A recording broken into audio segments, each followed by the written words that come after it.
Le chauffage est légèrement bruyant, fait que je vais devoir fermer le chauffage momentanément pour parler. Je vais faire ça vite parce qu'il fait très froid.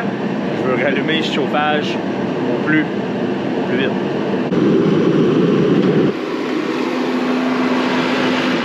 Je voulais mesurer les pistons. Mais une chose que je vais vous montrer, c'est les mesures du piston d'origine.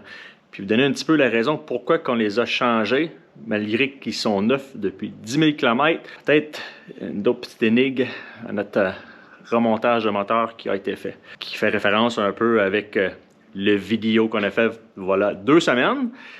Ça a fait des très bonnes discussions. J'ai bien aimé ça. Je vais continuer un peu dans cette lignée-là. Voici la piston et le cylindre qui était installé sur le véhicule.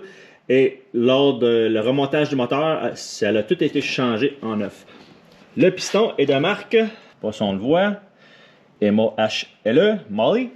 C'est un très bon piston. Malheureusement, je ne sais pas si ces pistons-là ont été fabriqués au Mexique ou en Allemagne. Molly peut avoir été fait en Allemagne. Je pense que dernièrement, les pistons qui sortent de là, je crois bien qu'ils proviennent du Mexique. Je ne suis pas sûr, mais je sais qu'il y en a 2 usines. C'est des très bons pistons, parce qu'il y en a qui disent souvent que c'est les pistons de remplacement d'origine de Volkswagen. Mais des fois, même les pièces de remplacement qui datent de plusieurs années ont une qualité douteuse. On parle un peu d'ajustement quand on installe le piston avec des rings neufs.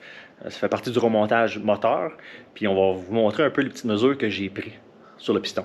On appelle ça le ring and gap. Puis la spécification, je me fie vraiment bien au shop manuel. C'est de 14 à 22 mm avec un maximum d'usure à 35 mm. Prenez en note, c'est environ 10 000 km ce piston-là. On mesure ça à l'instant. Fait qu'on avait dit tantôt que c'est 35, c'était l'usure maximum de le ring and gap. On va prendre ici un filler gauge 35 mm et on regarde que ça passe avec amplement de place, même si c'est environ 2 fois ça. On va faire environ, je crois qu'on va en prendre 2 ensemble ici. Il y a 23 et 22 ensemble. Ça passe encore amplement. On va prendre un autre. On va prendre 24 mm, 23 mm et 22 mm. On va checker le ring and gap. Oh! Ça passe encore aisément. Voyez-vous que je passe 22, 23, 24, ça fait 69 mm. Je dirais que je serais capable d'ajouter encore 1 ou 2 mm de plus. On voit vraiment que c'est hors spécification. Pourquoi? Je vais probablement vous dire que c'est pas l'usure, mais vraiment pas. Je sais pas pourquoi, que ce soit que les rings sont arrivés comme ça de compagnie, qui n'ont pas été mesurés, ou qu'ils ont été ouverts, puis ils ont été vraiment beaucoup trop machinés. Mais si je regarde les embouts ici, je vois pas de traces. D'habitude, quand ils ont été machinés, on voit bien qu'il y a des marques de grinder. C'est à moins qu'ils sont recouverts de carbone. Là. Habituellement, quand les rings sont trop serrés, on doit les rouvrir, comme les spécifications ont dit, de 14 à 22 mm. Un maximum d'usure à 35 une fois qu'il est usé. Il y en a qui rouvrent à 30-35 pour des véhicules avec turbo compressé. C'est vraiment pas notre cas sur ce modèle-là. Pourquoi il a été ouvert aussi grand que ça? Mystère et boule de gomme. J'ai mesuré le 2e ring aussi, puis il mesure environ la même spécification. Dans cette situation-là, je vais mettre piston ring. Je commence à ce stade-ci, je commence à avoir un doute sur tout. J'ai pas d'outils spécialisés pour mesurer les cylindres, mais à l'œil, les cylindres n'ont vraiment pas d'usure si grave que ça. Il y a un peu de scoffage sur les pistons. Rien d'anormal pour un moteur refroidi à l'air. Mais à ce moment-là, moi j'ai décidé de changer les cylindres et les pistons avec des rings neufs.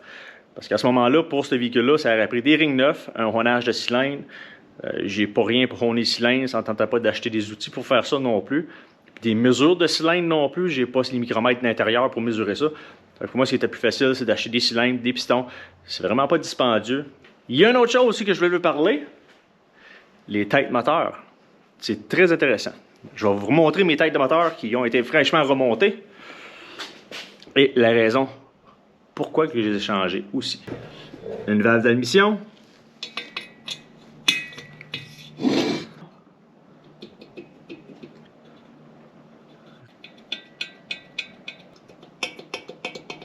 Pour vous donner une idée pourquoi que je remplace la tête, le guide de valve est très usé. Ça, c'est le plus usé de la gang. Les autres sont toutes lousses aussi, sont toutes hors spécification. Les guides ont déjà été changés. C'est des vieilles têtes. C'est des têtes de plus de 44 ans.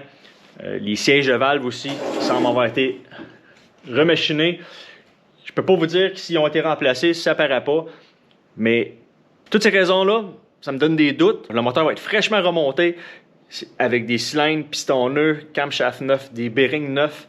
Je veux vraiment pas que j'ai des problèmes de valve, que le siège de valve tombe, que le guide de valve collule à mon moteur neuf.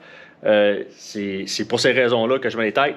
Puis encore une fois, les têtes, c'est pas tellement dispendieux, mais c'est payer un petit peu plus tout de suite pour pas payer pas mal plus cher plus tard. Un petit dernier point à vous apporter, c'est la pompe à l'huile.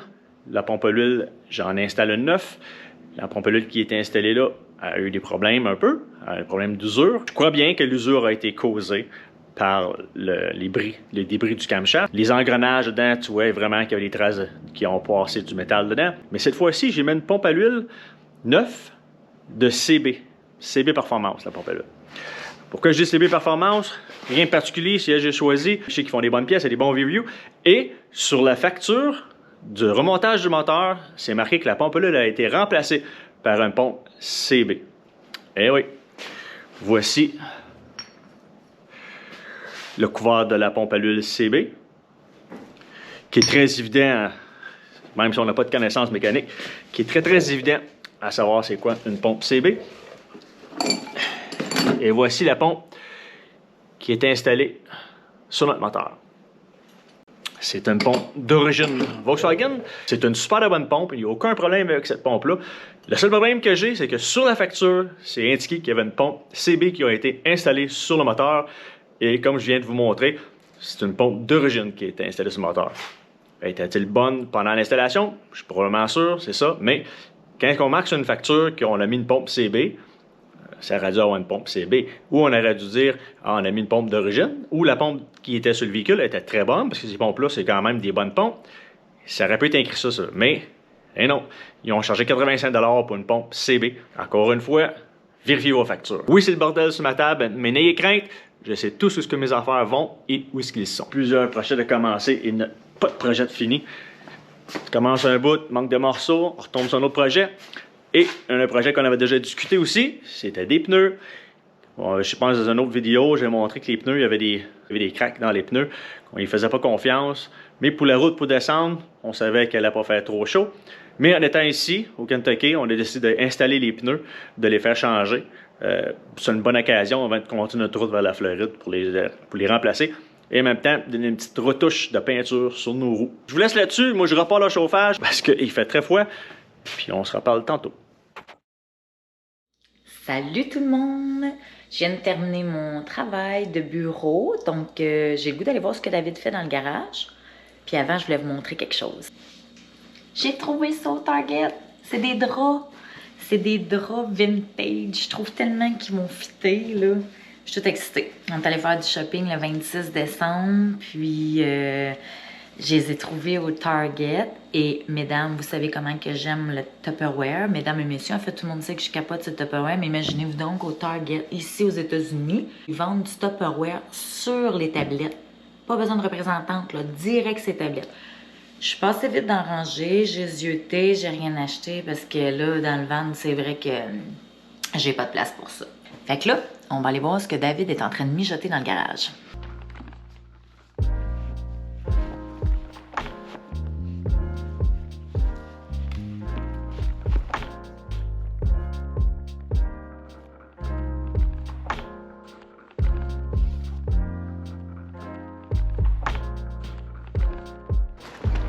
Hey, il fait soleil!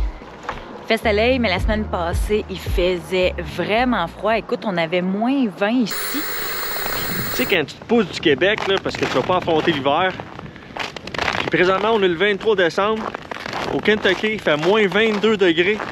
Puis à Sherbrooke, il fait plus 4 degrés. Oh boy!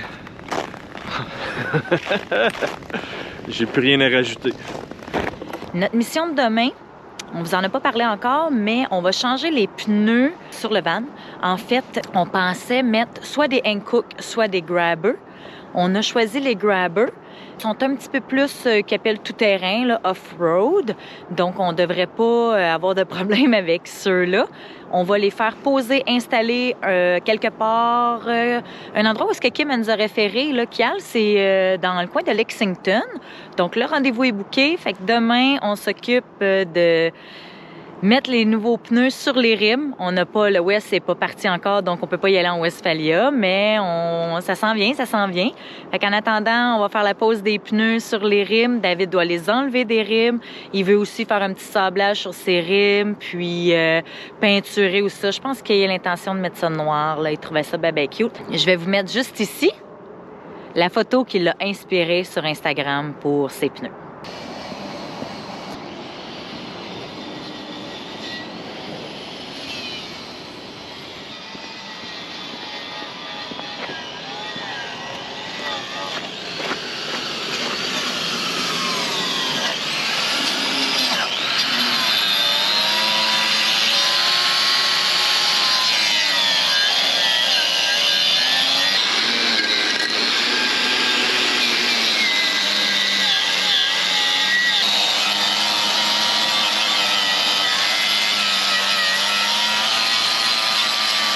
Comme vous avez pu constater, les pneus qu'on a présentement sur la vanne, ce sont des Continental Venco 14 pouces.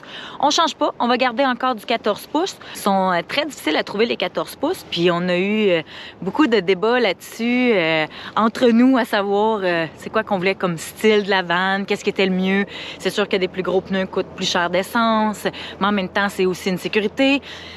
Mais on a choisi les Grabber. Je pense que c'est la meilleure décision. Si vous avez aimé la vidéo, surtout, gênez-vous pas pour mettre un petit pouce j'aime par en haut. Assurez-vous d'être abonné à notre chaîne YouTube si ce n'est pas déjà fait. Sinon, on est aussi sur Patreon, Facebook et Instagram. À la semaine prochaine!